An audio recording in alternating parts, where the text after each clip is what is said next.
In 1996, the population of Provo, Utah was nearing 100,000, making it the second largest city in the state.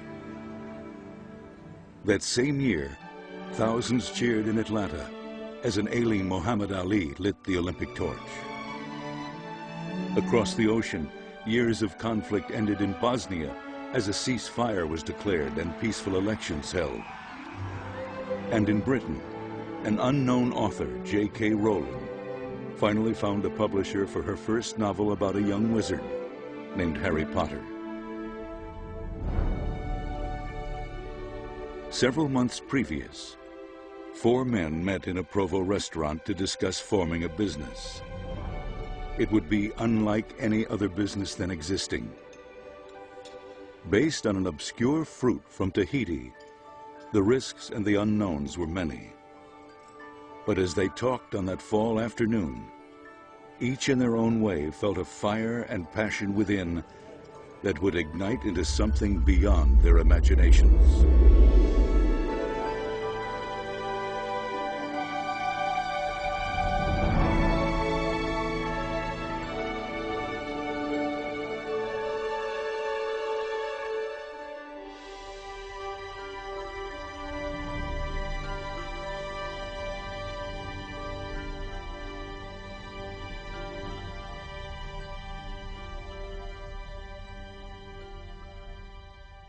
The genius of the free enterprise system is that an idea, simply one idea, can become an organization that provides livelihood for thousands and a product that can literally benefit millions. And it all begins with just one idea whose time has come.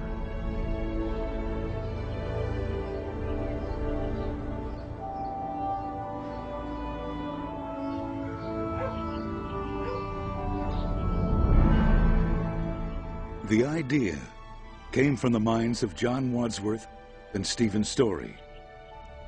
Food scientists, Wadsworth and Story, had come across research on a fruit called noni that purportedly had unusual health benefits among Tahitians. Uncertain, they secured a sample of the fruit. It was such a humble beginning at first, working out of a one-car garage and a little office in the back of the house, and then having this crude sample. But thank goodness John had the vision. John could see the vision of the fruit. He could see that this was something that had never been brought to the market. I, on the other hand, my vision was different. Mine was like, okay, John, you work on that. I'll go over here and work on some things that can bring us in some money. Despite obstacles, Wadsworth and Story continued working with the fruit, eventually developing a flavoring and production process. Then came the meeting at a Provo restaurant, where businessmen Kim and Carrie Acey were invited to become partners. A short time later, marketing expert Kelly Olson joined the team. I think that I immediately had a feeling that there was something very special about it. A product discovered from Tahiti that was unlike anything that had ever been on the market before, first time. I had the feeling, to be honest with you, that I'd come home, and that this was something that was going to be very significant in my life. Also, my brother Kim and I were trying to do is to do something good that we could feel good as fathers.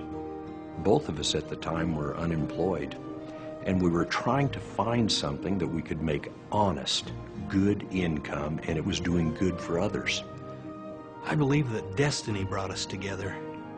Each one of us have different backgrounds, different experiences, and we were able to come together in a united way, in a very powerful way. And I think that maybe this management team is the most powerful team that's ever been assembled in this industry. From a marketing perspective, it was a slam dunk. First product, first of its kind in the market, exclusive, history, benefits. All we had to do is build a company around this product, and we knew it would be successful. On July 1st, 1996, Morinda Incorporated, forerunner of TNI, officially opened for business in a small warehouse in Linden, Utah. It was great to be a part of something that had a real mission. I mean, back then job titles really meant nothing. If something needed to be done in auto ship, everybody pitched in and helped out with auto ship. A card table was set up, and one of the interview questions was, do I play basketball? Then I also remember that we seemed to be able to always be munching on bagels and donuts. We knew everyone. I knew every person that worked at Tishnoni International by name. And we not only spent time together at work, but we spent time together outside of work. A lot of people don't know this, but I got engaged at the Linden warehouse to my wife, who was also an employee of Tishnoni International at the time. And the company started growing so fast, so rapidly, that we couldn't keep up with it. Suddenly we had to take some of the warehouse and put desks and chairs in it for people to answer the phone. Business was booming and increasing every single day. Some people would call the number and they would be put on hold for an hour at a time. And so we decided that we needed to shut the company down. This was a very dangerous move, but we couldn't keep up with it. And so just around Christmas time, just before Christmas, we shut the company down for 2 weeks so that we could train our people and get the operation up to speed so that we could handle the business that was coming our way. It was very exciting to be part of a company that you knew was going to go somewhere. It was a lot of hard work, late nights, long days. There was no weekends in the early part of this business. We didn't know what a weekend was, neither did those employees. Their dedicated service made this company what it is today. And some of them are still with us, and we're so grateful for them. Well, our first distributors are very dear to our heart because they are pioneers. They're the ones that started with us and have seen our company grow from a startup on a very tight budget and very meager facilities to the amazing success that it is today. And I'll tell you, nothing can match their vision and passion. But there was no furniture, only folding chairs. The whiteboard was up leaning against the wall. And I went out in the back, and there were several thousand bottles of this noni juice, this juice they're going to sell. And I said, a noni? What's a noni? I was on the phone night and day. And I would work at the company from 8:30 in the morning till 5:30 or whatever, and then I would go to my little kitchenette, a little hotel. I would buy little phone cards, and I would work off my phone in the hotel till 12 o'clock at night. It was constant. And so I began to see this thing coming. It was the stories that kept me moving forward.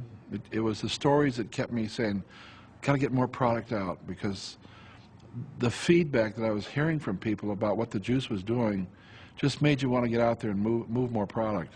I had already promised my wife that I wouldn't sign up in anything, because when I left the home to go meet with them, she told me, if you sign up in anything, don't come home. I didn't want anything to do with this.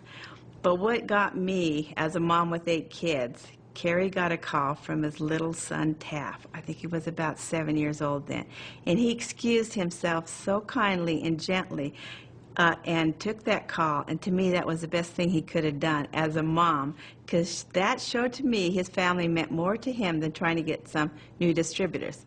But you know, we were so excited about what was happening with this product, we grabbed a hold of the steering wheel, you might say, and we hung on. Kelly called me. It was a Saturday afternoon and said, I got the first 8.5 sheet ready. And I ran over to his house, rang the doorbell. His wife opened the door. I ran upstairs, and I grabbed the very first piece of literature that ever was printed by Tishnoni International. It was called Mirinda then.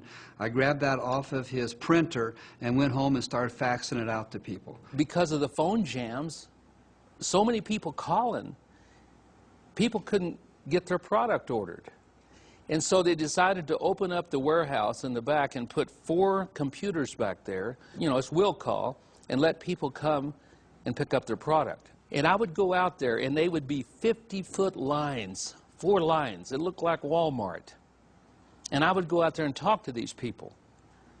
And I would say, you know, where are you from? They'd say, well, I'm from Arizona, California, New Mexico. I said, you mean you drove all the way here to get the product? Yes, we got to have the product.